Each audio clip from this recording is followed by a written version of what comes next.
जय हिंद दोस्तों, मैं महेश चमोली स्वागत करता हूं आपका दून डिफेंस अचीवर्स में, जो एक ऐसा संस्थान है जो डिफेंस के रिलेटेड तैयारी करवाता है, जिसमें एनडीए, सीडीएस, एयरफोर्स और नेवी से रिलेटेड कोर्सेज हम लोग प्रोवाइड करते हैं। आज हम लोग जिस टॉपिक के बारे में डिस्कस करना चाहते हैं वो टॉपिक है हमारा रिलेटिव प्रोनाउन। रिलेटिव प्रोनाउन एक प्रोनाउन का अंदर का टॉपिक है। तो रिलेटिव प्रोनाउन अगर आपने पढ़ा है या आप जानते हैं बहुत अच्छी बात, लेकिन उससे पहले आपको ब्रॉड कॉन्सेप्ट प्रोनाउन के बारे में जानना पड़ेगा। प्रोनाउन क्या है, प्रोनाउन की डेफिनेशन क्या है, इस डेफिनेशन से रिलेटेड एग्जाम्पल क्या है, उसके बाद टाइप्स कितने आते हैं प्रोनाउन में, प्रोनाउन में P1, R3, I2, D2 क्या है, इस सब चीज़ों के बारे में हम लोगों ने चर्चा करी है पहले।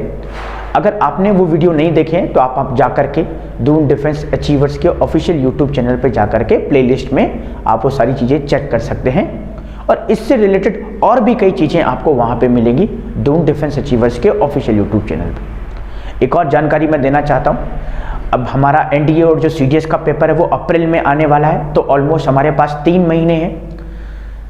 1 जनवरी से हमारा क्रैश कोर्स चल रहा है, और भी हमारे क्रैश कोर्स चल रहे हैं, लेकिन एक जो बैच है वो फुल हो चुका है और दूसरा बैच 1 जनवरी से स्टार्ट हो रहा है। अगर आप भी उन लोगों में से हैं जो एनडीए क्रैश कोर्स करना चाहते हैं, या जो पिछला जो समय था उसको यूटिलाइज नहीं कर पाए किसी वजह से, तो आप जनवरी से 1 तारीख से आप इसको ज्वाइन कर सकते हैं न्यू ईयर से, और एनडीए में सक्सेस पा सकते हैं। आज हम लोग बात कर रहे हैं रिलेटिव प्रोनाउन की। तो जरा रिलेटिव प्रोनाउन की बात करें तो सबसे पहले प्रोनाउन का मतलब तो हम लोग जानते हैं सर्वनाम।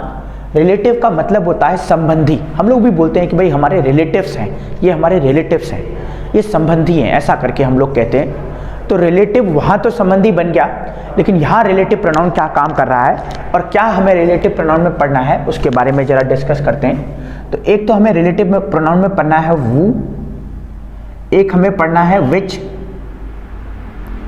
एक हमें पढ़ना है that,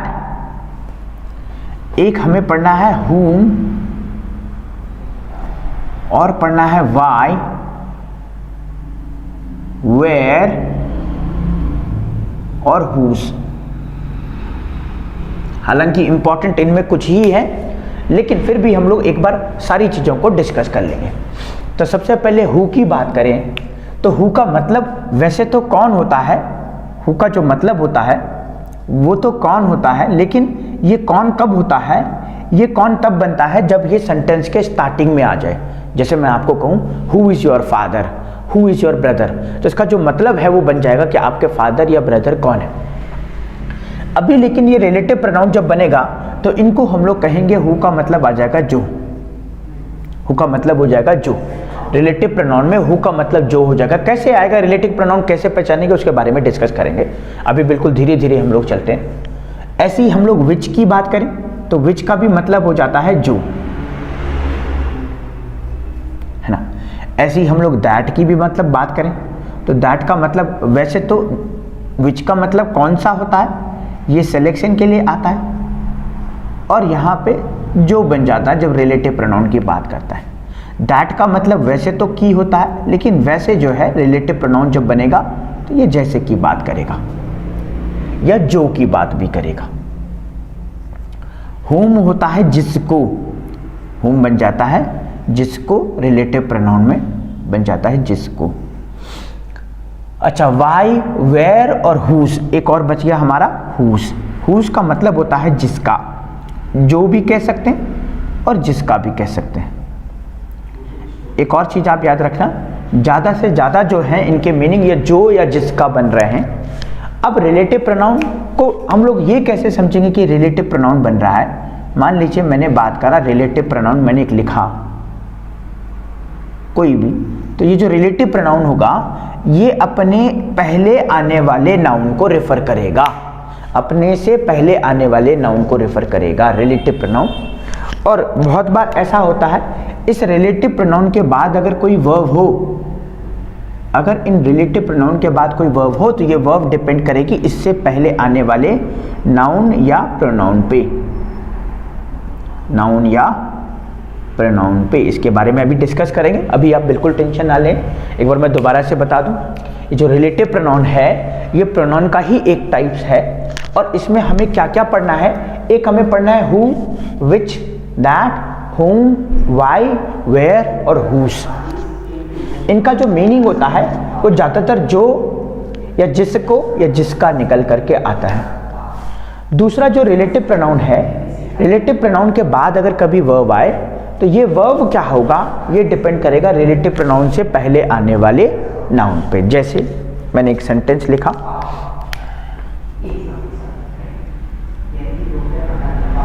I have a toy is very beautiful। अब देखना क्या कहना चाह रहा है, I have a toy dash is very beautiful। अच्छा, ये इज जो है ना, ये वर्ब आई है और यहाँ पे कोई रिलेटिव प्रोनाउन आएगा और ये रिलेटिव प्रोनाउन किसको रेफर कर रहा है, इस टॉय को। अच्छा, यहाँ पे नाउन और प्रोनाउन, यहाँ पे आई भी है, ये भी प्रोनाउन है और ये नाउन है, तो हो सकता है इस आई के बारे में बोला जा रहा है या इस टॉय के बारे में बोला जा रहा है। तो ये जो ब्यूटीफुल की बात कर रहा है, ये आई नहीं है, ये टॉय है। तो ये टॉय इस रिलेटिव प्रोनाउन के लिए आया है और ये रिलेटिव प्रोनाउन के बाद वर्ब क्या होगी, जो हम लोगों ने अभी देखा, वर्ब क्या होगी, वो डिपेंड करेगा इससे पहले आने वाले नाउन पे। तो यहाँ पे हम लोग क्या लिखेंगे, हु लिखेंगे, विच लिखेंगे, दैट लिखेंगे, हुम लिखेंगे, वाई लिखेंगे, वो क्या लिखेंगे वो डिपेंड करेगा कि ये इससे पहले आने वाला नाउन और प्रोनाउन कैसा है। ग्रामर में इसे हम लोग एंटीसीडेंट के नाम से जानते हैं। एंटीसीडेंट, एंटीसीडेंट का मतलब होता है पूर्वगामी। पूर्वगामी मतलब पहले का, तो उसको हम लोग पहले की बात करेंगे एंटीसीडेंट पे। तो चलिए, ये जानने के बाद अब हम लोग थोड़ा सा बात करें इस पे। अभी हम लोगों ने कुछ नहीं सीखा, बस थोड़ा सा एक ओवरव्यू लिया है कि कभी भी रिलेटिव प्रोनाउन के बाद अगर वर्ब आए तो वो डिपेंड करेगा कि रिलेटिव प्रोनाउन के पहले कैसा नाउन है। अच्छा, मान लीजिए यहाँ पे बात होती आई हैव मैनी टॉयज, तो यहाँ पे इज ना होकर के आर आ जाता। ये रिलेटिव प्रोनाउन के बाद क्या वर्ब होगा और ये डिपेंड करेगा रिलेटिव प्रोनाउन के पहले। अभी टॉय था इसलिए इज, लेकिन टॉयज हो गए तो यहाँ पे आर होना पड़ेगा। ये हम लोगों ने सीखा रिलेटिव प्रोनाउन से। तो ये हम लोगों ने रिलेटिव प्रोनाउन के बारे में पढ़ा कि भाई रिलेटिव प्रोनाउन कैसे आएगा, उसके बाद वर्ब कौन सी आएगी, वो सब चीज़ें हम लोगों ने जानी। अभी हम लोगों ने बहुत ज़्यादा नहीं पढ़ा है रिलेटिव प्रोनाउन के बारे में, धीरे धीरे मैं चाहता हूँ कि बिल्कुल धीरे धीरे हम लोग जो चीज़ों को पढ़ें। अब हम लोग क्या करते हैं, सबसे पहले चलते हैं हु पे कि हु का यूज़ कैसे होता है ना। सबसे पहले चलते हैं हु पे। ये जो हु है कौन सा वाला, ये WHO, इसका यूज़ कैसे होगा रिलेटिव प्रोनाउन में। तो हु का यूज़ कहाँ होता है, सबसे पहली बात तो हु आता है पर्सन के लिए। पर्सन, पर्सन का मतलब होता है व्यक्ति, है ना, किसी भी पर्सन के लिए आएगा हु। और पर्सन के साथ साथ ये कहाँ आएगा, ये बात करेगा सब्जेक्ट की। सब्जेक्ट की, जैसे मान लीजिए मैंने लिखा I am the one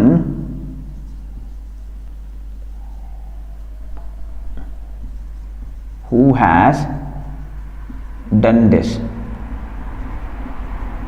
मान लीजिए ऐसा बोला गया है, I am the one who has done this। अब देखना जरा, इस वाले सवाल में ये रहा हमारा सब्जेक्ट I, ये M हमारी वर्ब है जो इस I के लिए आई है, I am the one। अब ये वन हमारा, अब ये वन कौन है, कहने के लिए तो ये ऑब्जेक्ट होगा, लेकिन ऑब्जेक्ट के साथ साथ ये वन है कौन, ये यही आई है, और आई क्या है, सब्जेक्ट है। और अगर सब्जेक्ट है तो यहाँ पे हु आ जाएगा। या फिर एक और एग्जांपल लिखें, the boy who has long here is my brother. अब ये सवाल है, देखना जरा, तो ये हमारा सब्जेक्ट बना द बॉय, इसके बारे में बात हो रही है। सब्जेक्ट इसलिए क्योंकि ये एक्शन करने वाला है, ये इसके बारे में बात हो रही है। अब ये आ गया हु। हु के बाद एक तो हमने देखना है कि इसके बाद जो वर्ब आएगी वो डिपेंड करेगा हु से पहले वाले पे। तो पहला बॉय है, और ये जो बॉय है ये सिंगुलर है, और अगर सिंगुलर है तो वर्ब भी हमारी सिंगुलर चाहिए एक। दूसरा चीज़ आप देखना, ये जो हु है ना, ये हु, इस हु की जगह पे कुछ और भी आ सकता था, लेकिन ये देखना पड़ेगा कि ये अपने से पहले के लिए आता है, और ये रहा सब्जेक्ट, और सब्जेक्ट के लिए हमेशा हु आता है। ये आप यहाँ पे ध्यान रखना, सब्जेक्ट और ये पर्सन और ये हु। तो ये बॉय कौन है, कोई पर्सन है, इसलिए हम लोगों ने हु लगाया। अब बात करें किसकी, विच की। विच का मतलब होता है, विच का मतलब होता है जो, या फिर कहीं कहीं पे ये बन जाता है जो कि। और ये कहाँ आता है, for the non living things, for the non living things. जैसे मान लीजिए मैंने लिखा कि I have a pen, I have a pen. अब देखो, अब मान लीजिए यहाँ पे हु आना चाहिए या विच आना चाहिए, विच राइट्स वेरी वेल। देखना जरा, यहाँ पे ये रहा हमारा रिलेटिव प्रोनाउन। रिलेटिव प्रोनाउन के बाद आने वाला जो वर्ब होता है वो डिपेंड करता है उससे पहले आने वाले नाउन पे। ये यहाँ पे एक पेन है, एक पेन है तो सिंगुलर है, और अगर सिंगुलर है तो वर्ब यहाँ पे राइट्स आ रखी है जो कि मेन वर्ब है। ठीक, अब देखना जरा हु और विच इन दोनों में से कौन सा लगाना है। तो एक तो हमें ये देखना है कि हु सब्जेक्ट के लिए आता है, कैसे पता चलेगा सब्जेक्ट है कि ऑब्जेक्ट है, इससे पहले वाले को देखना है।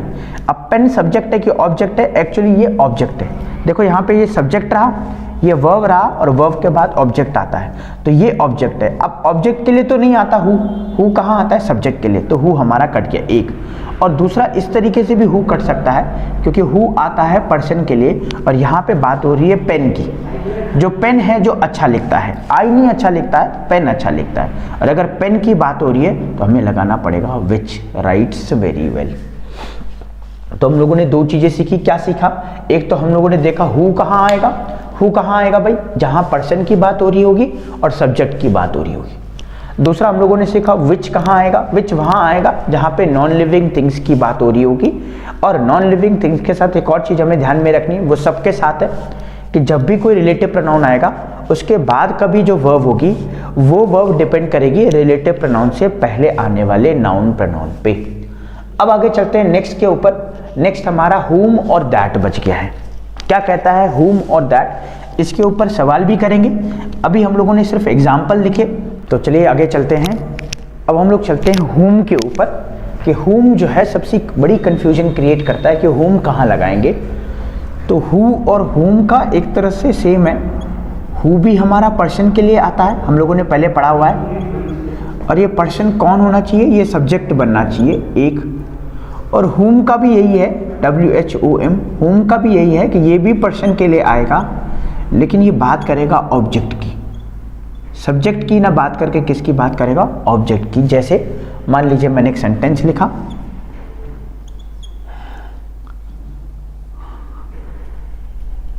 I have a son, I have a son dash I love most। अब मान लीजिए ये है। अब यहाँ पे सपोज करो हमारे पास दो ऑप्शन है, हु और हुम में क्या भरना है। सवाल एक बार दोबारा से पढ़ो, I have a son who oblique whom I love most. तो अगर हम हु भरते हैं और अगर हम हुम भरेंगे तो दोनों के कौन कौन सी कंडीशन होगी। तो जरा एक बार देखिए, हु अगर भरते हैं हम लोग तो हु जो है सब्जेक्ट को इंडिकेट करेगा और पर्सन के लिए आएगा। अच्छा, ये अपने से पहले के लिए आते हैं तो इसका पहले क्या है, सन। सन एक पर्सन होगा, बिल्कुल ठीक है। उस हिसाब से तो हु ठीक है, तो हुम भी ठीक है, लेकिन हमें देखना पड़ेगा हु सब्जेक्ट के लिए आता है। अच्छा, सब्जेक्ट कौन है, आई। तो ये तो बोल रहा है, बात इस सन की हो रही है। ये जो सबसे अच्छे मानता है, जिससे बहुत प्यार करता है, वो तो इसका बच्चा है। और कौन है ये, वो सन। तो ये ऑब्जेक्ट है, ये सब्जेक्ट है। सब्जेक्ट के बाद आने वाला जनरली वर्ब होता है, और वर्ब के बाद आने वाला जो है वर्ब का ऑब्जेक्ट कहलाता है। ये हेल्पिंग वर्ब है, ये ऑब्जेक्ट है। तो ऑब्जेक्ट के लिए हु नहीं होगा, यहाँ पे हमें लिखना पड़ेगा आई हैव अ सन हुम आई लव मोस्ट। एक और केस होता है हुम का, जहाँ पे प्रपोजिशन आ जाए, है ना।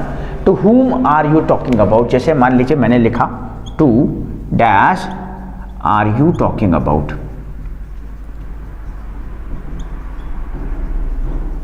अच्छा, इसमें जो सब्जेक्ट है वो ये नहीं होगा, सब्जेक्ट ये है। अच्छा, फिर जिसके बारे में बात हो रही है कि आप किससे बात कर रहे हो। अच्छा, बात कौन कर रहा है? आप। तो आप हो गए सब्जेक्ट, और जिससे आप बात कर रहे हो वो कोई दूसरा पर्सन है, और दो पर्सन अगर आ रहे हैं तो एक सब्जेक्ट बनेगा तो एक ऑब्जेक्ट बनेगा, ऑब्वियसली बात। तो ये अगर सब्जेक्ट बन गया तो अब जिसकी बात हो रही है वो ऑब्जेक्ट होगा, और अगर ऑब्जेक्ट होगा तो हमें हु न लगा करके क्या लिखना पड़ेगा, यहाँ पे हुम लिखना पड़ेगा।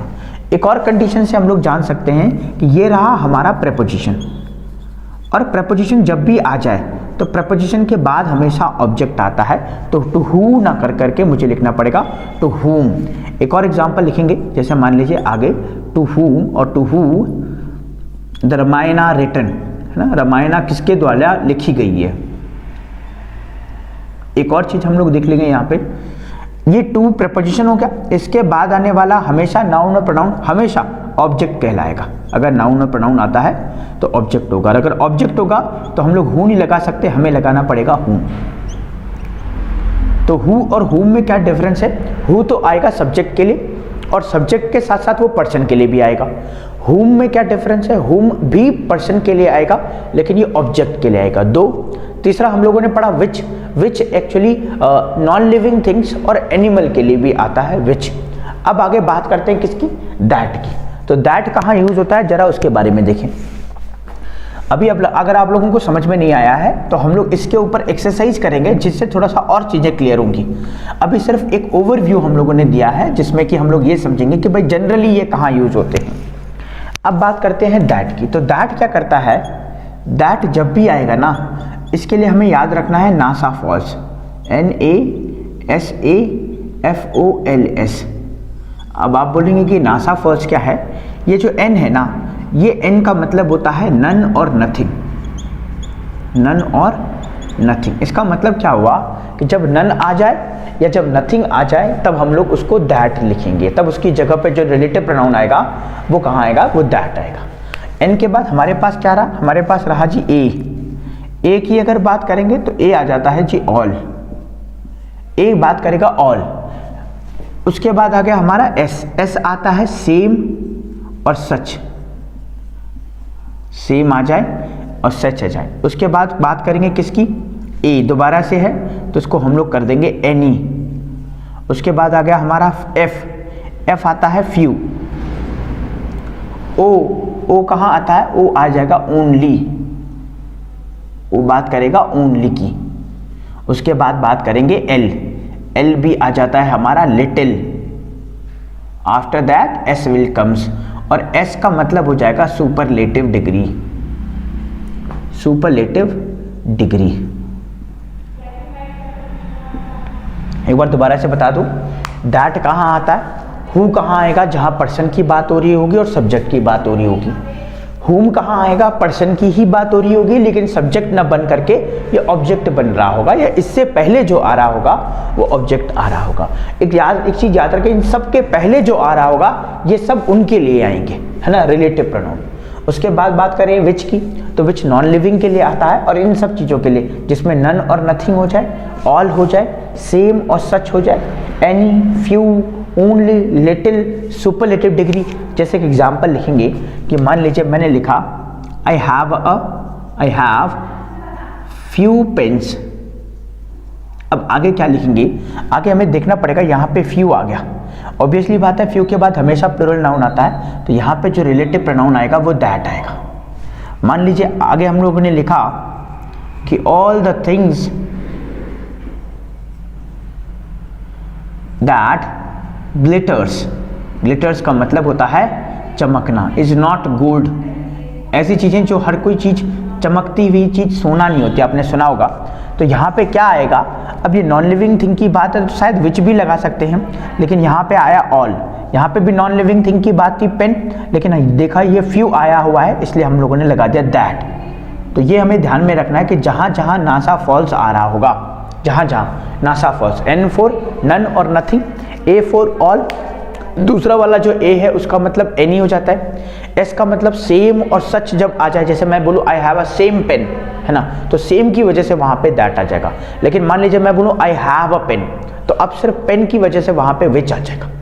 हु और हुम तो आ ही नहीं सकते क्योंकि वो पर्सन के लिए आते हैं। अब हम लोगों ने बात कर ली भाई हु की, बात कर ली विच की, दैट की, होम की, अब बच गया वाई, वेयर और हुस।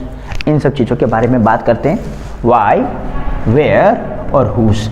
और एक और चीज़ आता है वट, वट भी आ जाता है, लेकिन वट जो होता है वो थॉट्स के लिए आता है। आपके माइंड में कोई विचार चल रहा हो उसको हम लोग वट कहेंगे। जैसे यहाँ पे एक और मैं लिख लेता हूँ वट। ये वट कहाँ आता है, इसका मतलब भी जो होता है, और ये थॉट्स के लिए आता है कि जो आपके मन में जो थॉट्स चल रहे हैं। तो मान लीजिए मैंने लिखा I do not know what you think, मुझे नहीं पता कि आप क्या सोचते हो। तो आप देखना यहाँ पे जो रिलेटिव प्रोनाउन है ना, ये रिलेटिव प्रोनाउन वट आया है, क्यों? क्योंकि ये बात कर रहा है थॉट्स की। अब आगे बात करें वेयर की और वाई की। वेयर क्या करता है, वेयर प्लेस के लिए आता है, इसमें कोई बहुत बड़ी बात नहीं है, ये आप जानते होंगे, है ना। ये प्लेस के लिए आता है, और वाई आता है रीजन के लिए। ये हमें थोड़ा सा ध्यान रखना है। एक और चीज़ जो हमें समझनी है रिलेटिव प्रोनाउन में, जो थोड़ा सा इंपॉर्टेंट रह गया, उसको कहेंगे हुज। हुज एक्चुअली एक तो आता है पोजीशन के लिए, एक तो हमें इतना याद रखना है, अधिकार दिखाने की बात करेगा कि भाई ये किसका है, एक। और दूसरा चीज़ क्या करेगा, हुज, हुज अपने बाद आने वाले नाउन और प्रोनाउन जरूर इसके बाद आएंगे। हुज के बाद नाउन और प्रोनाउन जरूर आएंगे, हुज के बाद नाउन और प्रोनाउन जरूर आएंगे। जैसे एक एग्जांपल लिखेंगे, I don't know whose wallet is this, whose wallet. अब देखना हुज के बाद क्या आया है, ये वॉलेट एक नाउन है, और ये हुज के बाद हमेशा एक नाउन आएगा। एक और चीज ध्यान में रखनी है, ये पॉसेसिव केस के लिए आ रहा होगा। पॉसेसिव केस मतलब ये बात कर रहा होगा किसी की क्या, अधिकार की, कि ये किसका पेन है, ये किससे रिलेशन रख रहा है, ये किसका घर है, इन सब चीज़ों की। तो आज के लेक्चर में हम लोगों ने क्या क्या जाना, आज के लेक्चर में हमने जाना कि रिलेटिव प्रोनाउन के बारे में। रिलेटिव प्रोनाउन के साथ साथ हम लोगों ने क्या पढ़ा, हु, विच, दैट, हुम, वाई, वेयर, हुज और व्हाट। तो हु कहाँ आएगा, विच कहाँ आएगा, दैट कहाँ आएगा, हुम कहाँ आएगा, इसके बारे में हम लोगों ने डिस्कस किया। अब हम लोग क्या करेंगे, जब ये प्रोनाउन की पूरी सीरीज खत्म हो जाएगी, जब ये प्रोनाउन की पूरी सीरीज खत्म हो जाएगी, तो आप देखेंगे कि अगली वाली जो सीरीज होगी, तो अगले वाली सीरीज से पहले हम लोग क्या करेंगे, नाउन के ऊपर, प्रोनाउन के ऊपर जितने भी क्वेश्चन पर बेस्ड है, चाहे वो रिलेटिव प्रोनाउन के हो, रिफ्लेक्सिव प्रोनाउन के हो, या फिर रेसिप्रोकल प्रोनाउन। जैसे कि आपका सीडीएस का अगर एग्जाम की तैयारी कर रहे हैं, तो उसमें इंडिविजुअली वो क्वेश्चन पूछ लेता है कि इस सेंटेंस में मान लीजिए माई सेल्फ है, ये माई सेल्फ क्या है, या माई सेल्फ कौन सा प्रोनाउन है, क्या ये रिफ्लेक्सिव प्रोनाउन है, क्या ये एम्फेटिक प्रोनाउन है, क्या ये रिलेटिव प्रोनाउन है। तो ये सीडीएस में आता है। एनडीए में जो क्वेश्चंस आते हैं वो इस तरह के नहीं होते। एनडीए में स्पॉटिंग द एरर के ऊपर क्वेश्चंस आते हैं, एसएससी में भी स्पॉटिंग द एरर के ऊपर क्वेश्चंस आते हैं, और एयरफोर्स में भी स्पॉटिंग द एरर्स के ऊपर आते हैं। पढ़ना तो आपको तब भी है, तो तब भी है, लेकिन सीडीएस का जो क्वेश्चन पूछने का जो नजरिया वो थोड़ा सा अलग होता है। तो चलिए बच्चों, इस लेक्चर में इतना ही रखते हैं। आई होप आपको हेल्प मिली होगी। तो रिलेटिव प्रोनाउन हम लोगों ने पूरा चैप्टर कंप्लीट कर लिया है। आगे के लिए मिलते हैं, तब तक के लिए जय हिंद।